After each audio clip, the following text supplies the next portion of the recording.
entitled Boundary Spanning for Collective Action. And our presenters today are Emily Jane Davis and Tony Cheng. Emily Jane Davis is an assistant professor and extension specialist at the Department of Forest Ecosystems and Society at Oregon State University, assistant director of the Ecosystem Workforce Program, and vice chair of the Rural Voices for Conservation Coalition.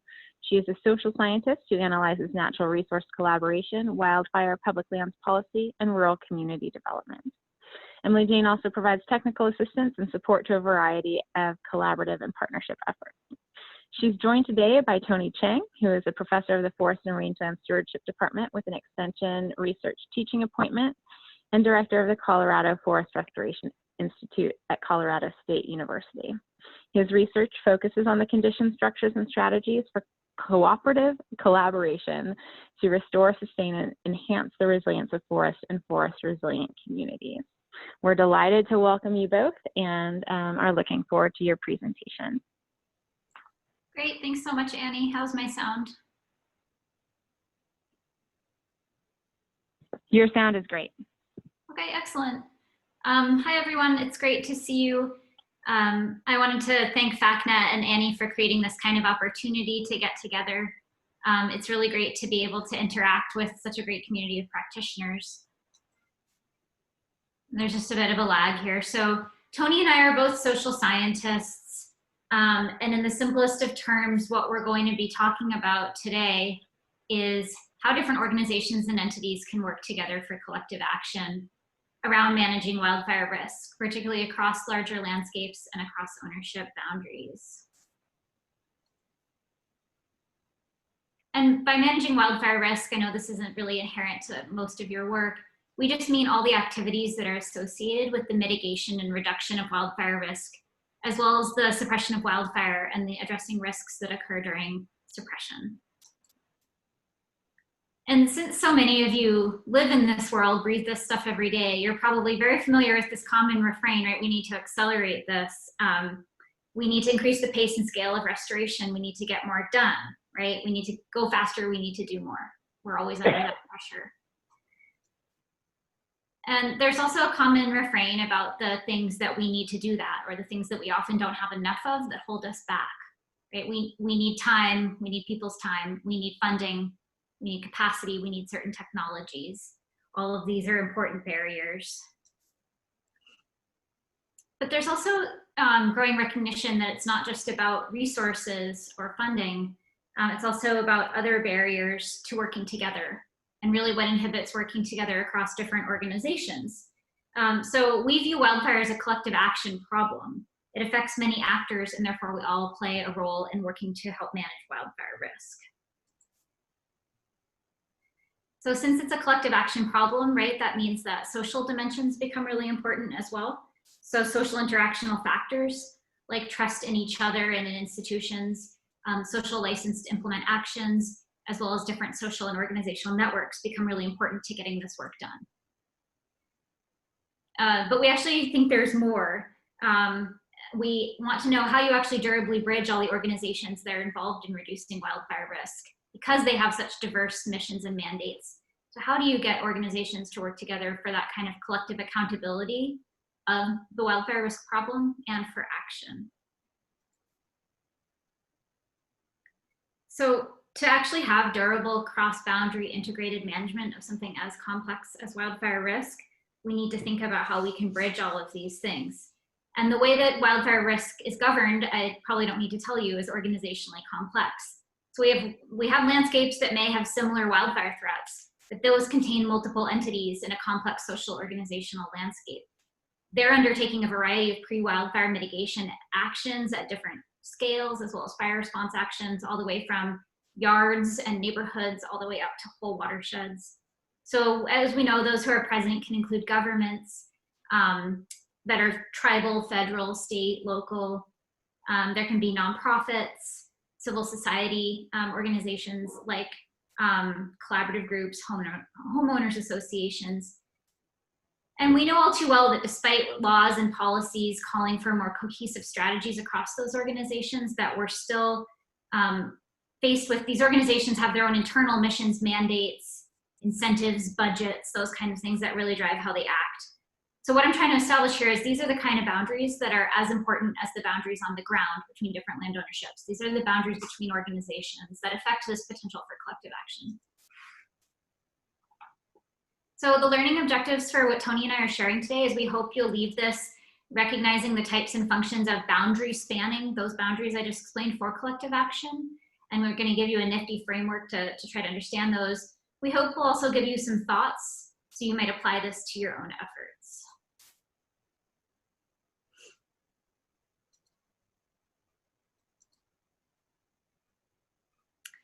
We're going to cover a typology of boundary spanning attributes first. We'll really briefly talk about our social science project and our team.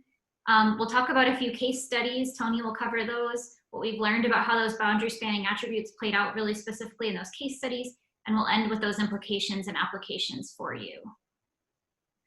So first, here's the typology of boundary spanning attributes that we've developed through reviewing the literature as well as coding our interview data.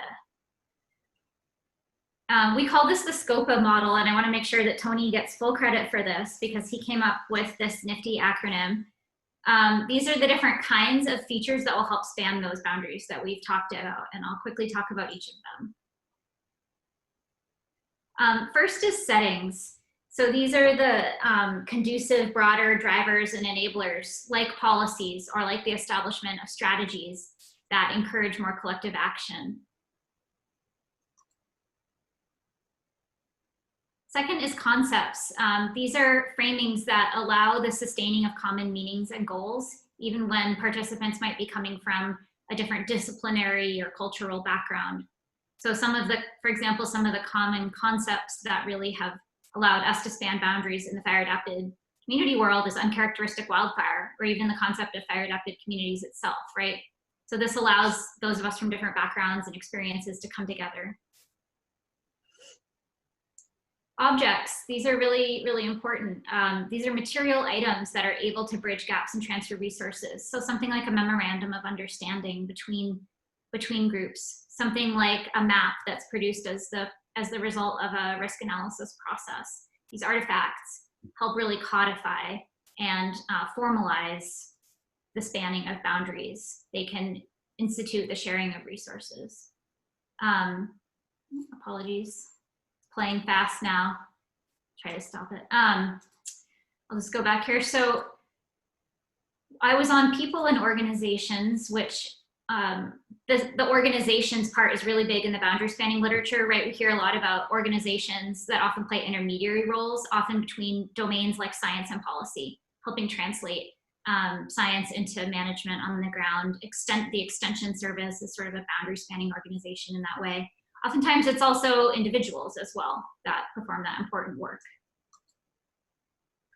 And then the last boundary spanning feature that we emphasize in our framework is activities. So that's collectively working together or working together on related tasks, like something like doing a pods process.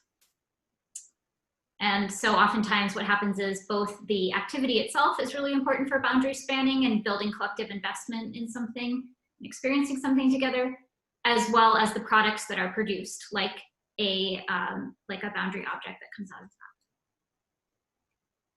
So to remind you again, quickly, those are the types of boundary spanning attributes that we'll be talking about some more today in the handy SCOPA framework.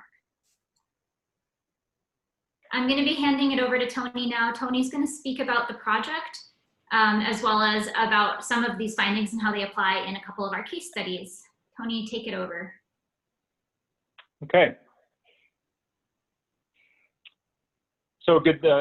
Again, thank you for having us as part of this.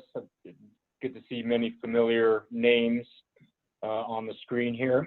a lot of people that I interact with in my CFRI capacity, Colorado Forest Restoration Institute, but this is a different hat that I can wear for the social science part. So this is a project that is sponsored by the Joint Fire Science Program. It's an interagency funding stream that supports a variety of applied research, and really kudos to Joint Fire Science to having a social science work stream around this, asking really important questions.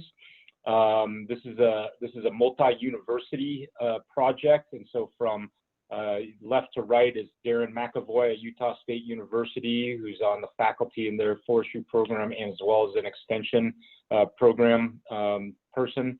Myself and Emily Jane, and then Heidi Huber-Stearns is the director for the Institute for Sustainable Environment at University of Oregon and is one of the co-PIs on the project. And then on the far right is Mike Caggiano at the Colorado Forest Restoration Institute at Colorado State University. Great team, and brings a variety. We all bring a variety of kind of disciplinary but also extension-oriented perspectives on this. Next. So with the method that we employed is a case study approach, and we've identified 5 case studies to look at specifically large landscapes. We really wanted to capture both the land ownership boundary challenges, but also the challenges then that creates for bringing a variety of people together. So we wanted to have landscapes that already had experiences with large fires and responses to those fires, and also evidence of collaborative groups and partnerships that have organized around these issues.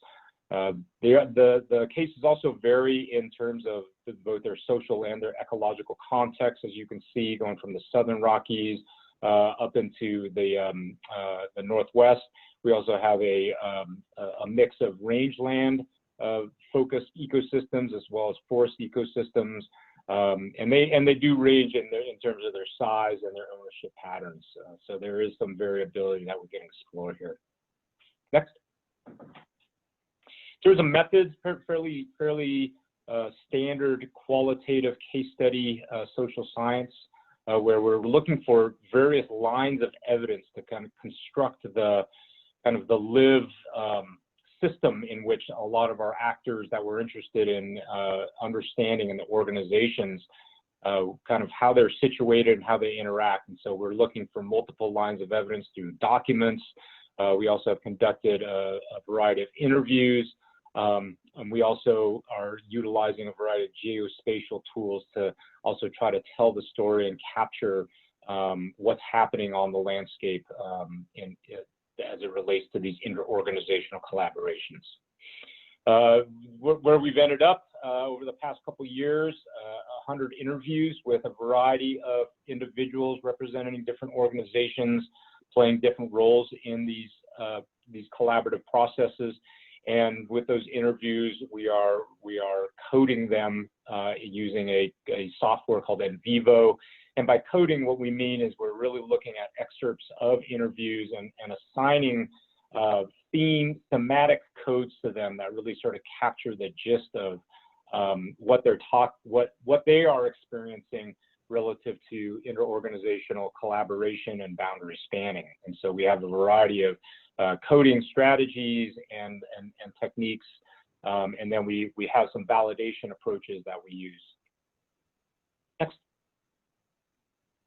So the 2 case studies I'm going to present today, just to give you a feel and flavor of kind of what we're finding, and these are still fairly provisional and preliminary.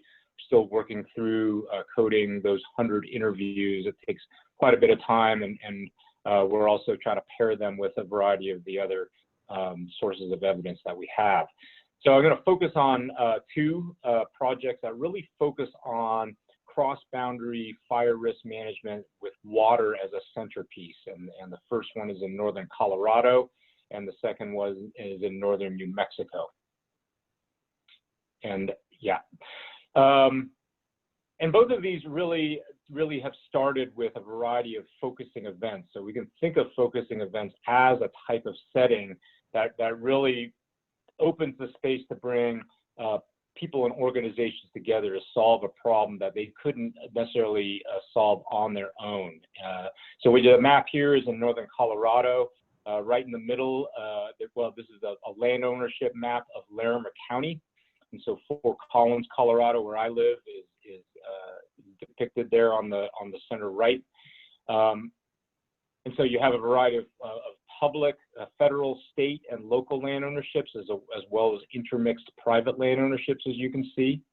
And then the big orange blob in the middle is the Hyde Park fire, and then it's surrounded by other small fires that have burned over the last 20 years in this landscape. And you can see that these fires burn across ownership boundaries and actually take up a lot of space. The combined, what you're looking at is probably about 120,000 acres worth of fire footprint within this county. And where these fires are situated relative to water sources and water supplies has really generated a lot of concern, as you can see in the photos and some of the news articles after the Hyde Park fire in particular. Next. Similarly, the map you see is of the Santa Fe area and the Rio Grande Watershed Fund project area. Again, a mix of land ownerships and then large fires that have spanned fairly large areas that cut across those land ownerships.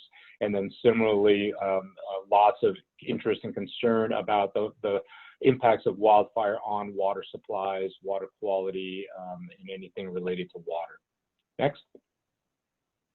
So we have these focusing events, and as you all know, I mean, I think the reason why FACNet even exists in the first place is because of fire increasing frequency, size, and severity and impacts of these fires across the country.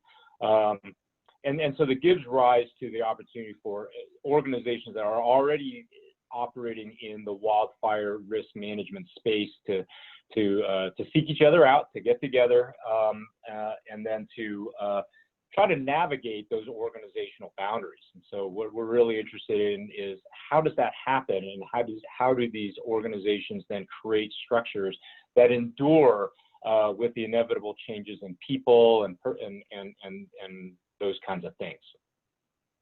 Next. So what we find in these case studies, and actually across our case studies, is that there are a lot of organizations, and I think you all live in communities and landscapes where there's multiple organizations with variety of missions and mandates that have in common something related to wildfire risk. They're not necessarily well connected. They tend to be working in parallel. So they're out there working together, but they tend to be doing their own thing, and so not operating in a coordinated manner.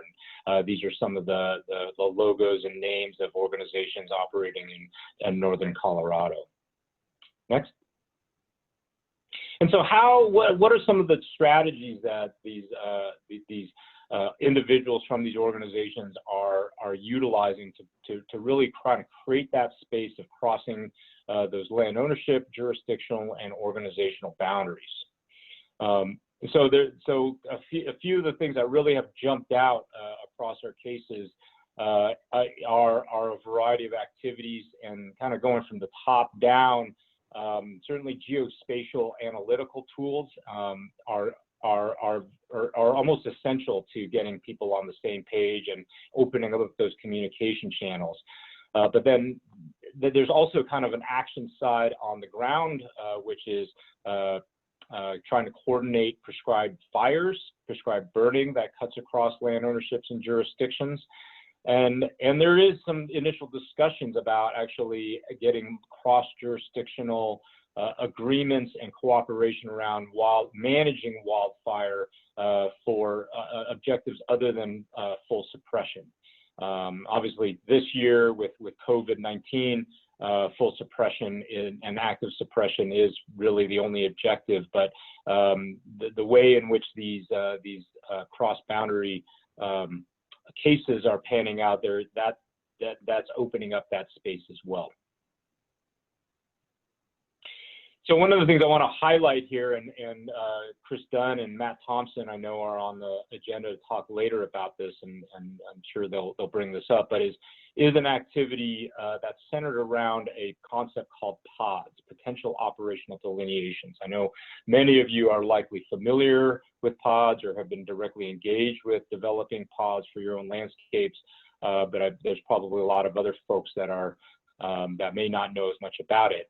I won't go into the depths and details, because I'm assuming Chris and Matt may, and there's a variety of other resources that describe these. But it's really a geospatial framework that brings together a variety of science-based analytical tools around state-of-the-art wildfire risk analysis, and then integrates them with local community knowledge about what's happening on the landscape with past fires, with physical features, with forest vegetation conditions, with wildland-urban interface. And it brings those knowledge systems together in a way that generates better communication across these jurisdictions that are sending people to these workshops. But it also creates a communication device to the broader community, as we have seen here in Northern Colorado. And so PODS becomes a very important, both an activity, but also an object that generates maps and those kinds of things. But also you need to then translate those ideas about what to do into plans and strategies. And so we see a whole variety of planning documents, plan documents, memorandum of understanding, agreements, those kinds of things that really, when all of us have been a part of a lot of these kind of planning activities and documents, but they really form the basis for the kind of boundary spanning objects that can bring a variety of individuals and organizations together. Next. So just to highlight a couple of these, the Rio Grande Water Fund, you can see the advisory board. You don't have to squint your eyes. All you need to see is the sheer number and then the diversity of individuals that are part of this broader effort. This is really a pioneering effort to really bring together stakeholders that are interested in creating a financing mechanism by having downstream beneficiaries of clean and reliable water to be able to provide funding support for upstream fire mitigation and forest restoration activities. Not only do they have a plan, they also have a monitoring and adaptive management plan to go along with that, to be able to track progress and be able to provide some semblance of accountability. So these become really important boundary spanning objects that tie individuals and organizations together. Embedded in these plans and these activities are really important concepts, and concepts become important because they become they are ways in which people social psychologically create a shared understanding of why they are there and what they are trying to do. And so there's notions of really focusing investment on watershed restoration, developing shared principles about what restoration means and what it looks like, where priorities might exist. So these are concepts, and getting more into the details. Next. I think one of the common concepts that we have seen really be successful as a framing ideas that really can shape how people think about their engagement is that this is a problem, the wildfire risk problem, especially as it affects water, exceeds any one entity's ability to solve. Right? These are shared risks that require shared responsibility and shared investment. The other interesting concept that really emerges in this work, especially around the fire water, is that investing now, kind of an ounce of prevention saves a pound of impact later. And so there's notion that if you invest now, if you're proactive now, you avoid losses down the road into the future, and that becomes a very strong motivating factor, especially for water providers that have really incurred large costs of post-fire treatment as a result of erosion and sedimentation. So I mentioned early on there were a whole variety of existing organizations that are entering this space of cross-boundary, cross-jurisdictional cooperation. But now what we're seeing is a new set of organizations that are emerging, where entities are really trying to figure out how to stand up organizational structures that can endure, right? It's one thing for individuals to get together and talk and establish a communication and relationships, but individuals come and go, right? They move on to other positions, they retire, for whatever reason, individuals come and go, and you don't want the collaboration to fall apart just because individuals leave. So having an organizational structure to endure beyond those is what we're seeing. And so you see a variety of different kind of water, like the Rio Grande Water Fund, watershed coalitions, fireshed coalitions. That's become a very popular kind of name and terminology that we're seeing. And we're also seeing some experiments in developing cross-boundary prescribed fire workforces. So burning across boundaries, burning without borders. New Mexico, at least in this part of the world, is a real pioneer in that. And we're starting to see that trying to come together in Colorado. Next. So as far as those new organizations that we're seeing, we have in the Northern Colorado Fireshed Collaborative, and then you see kind of the names and logos of the organizations that are part of that collaborative, and that collaborative continues to grow and expand to include more watershed coalitions. Conservation districts are playing an increasing role on the private land side, working in partnership with state forestry. And so these are really kind of interesting developments. And of course, the Rio Grande Water Fund, as Ed mentioned, kind of an umbrella organization for a variety of other entities that are share a similar concern around fire risk and water. So just kind of in summary, where we've ended up as kind of a pathway of how these things relate. You have focusing events, kind of creates the space for organizations and individuals that are already working in wildfire risk, but maybe doing so in parallel. They spur opportunities to create new network activities and create their own boundary spanning objects. And then also creating or reconfiguring cross-organizational umbrella networks like the Fireshed Collaborative, built around a common set of understandings and framing concepts. And so these are, when we talk about boundary spanning, it's not a linear thing. It's not a kind of sequential thing. What we're seeing is there are a lot of activities that are happening in parallel that tend to come together to start forming a whole set of boundary spanning activities.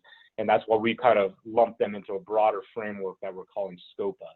These are kind of all attributes that are associated with these kinds of boundary spanning actions.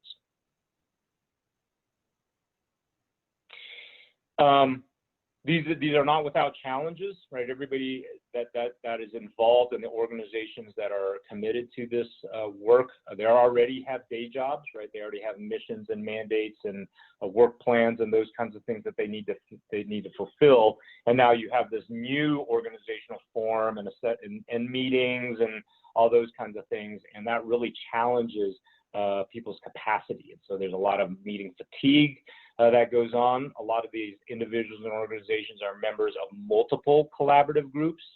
And so that's a very real challenge. There is still a strong reliance on individual initiative, people that really see the need and opportunity for collective action. They are taking big risks to step beyond their own organizational roles and positions. And that this kind of collective action cross-boundary work is not yet institutionalized, right? There's a lot of gravitational pull of home organizations to attend to their missions and work plans and performance targets and those kinds of things. So that's a real push-pull tension that I think these at least in these two cases they're still grappling against. This is also a really crowded space for funding. Again, every individual organization and agency that's working on wildfire risk is seeking funding and competing for that. And now you're talking about an umbrella organization that adds to that mix and may complicate and pose actually competition to the limited resources that are out there. So navigating that and making sure that everybody gets what they need, that's still an ongoing challenge. Thanks, So, Tony. Emily Jane, I'll hand it back over to you. Yep, in the interest of time, I'm gonna go through this real quick, but the slides from this I know will be available, so you can look at that.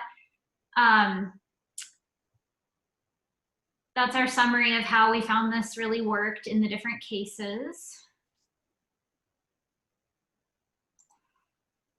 Sorry, I'm having a challenge advancing here, but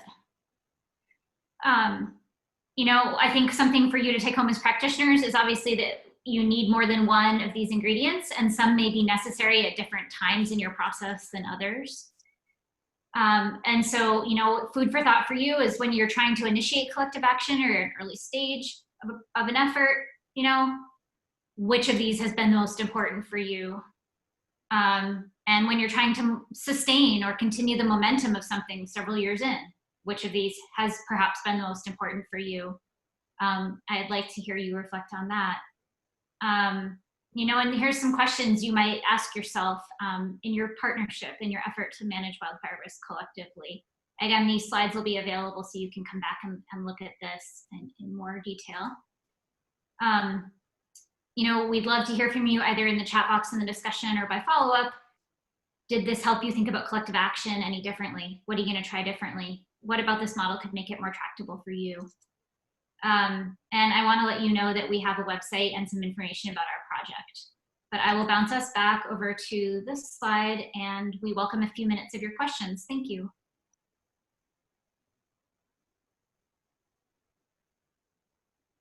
Thank you so much, Emily Jane and Tony. We just really appreciate all of your fantastic knowledge. It looks like we do have a question for you. This is from Merrick Smith, who notes that they've been using the boundary object concept to develop a common framework for evaluating progress, metrics essentially, on landscape and community resilience in a wildfire context. We have looked at pods, fire sheds, pyromes, priority landscapes, and other spatial constructs.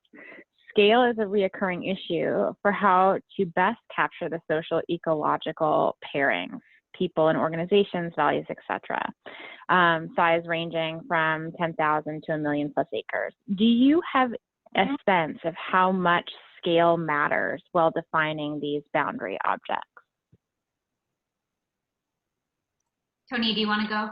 Yeah, yeah, I'll take a swing at that, and just because you know, my role in my organization with the Northern Colorado Fireshed is still ongoing, and this is a really central question. I'm really glad you brought this up, Merrick.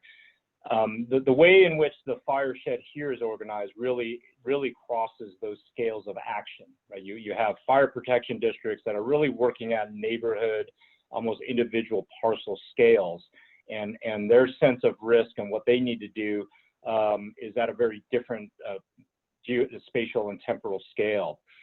And so the way the Fireshed is evolving towards that is really just kind of having kind of these nested activity centers where you have the Fireshed as a whole as kind of an umbrella collaborative that has kind of a very large landscape view in the case of the Fireshed from I-70 up to Wyoming, which is about a span of about 160 miles. But then as you downscale, it really ends up focusing on kind of areas that really show up highly in wildfire risk assessment, a variety of wildfire risk assessment models through the highly valued resource and assets kind of approach.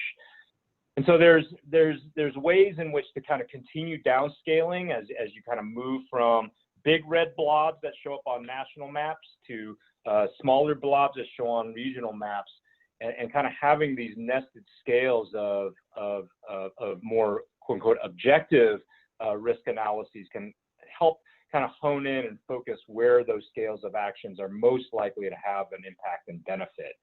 And then even as we drill down into those really kind of almost like 100 to 1,000 acre kind of operational scale units, then we can get down into identifying, what kinds of treatments, at what scale and intensity, and the timing and coordination of that. It takes an awful lot of people's kind of brain and time energy to kind of stack those together, and that's why kind of one of the previous slides that EJ had said is that there's got to be entities and organizations for whom these missions are to work in those in-between spaces to be able to stitch those together. And I think that's really where a lot of that innovation need still happens.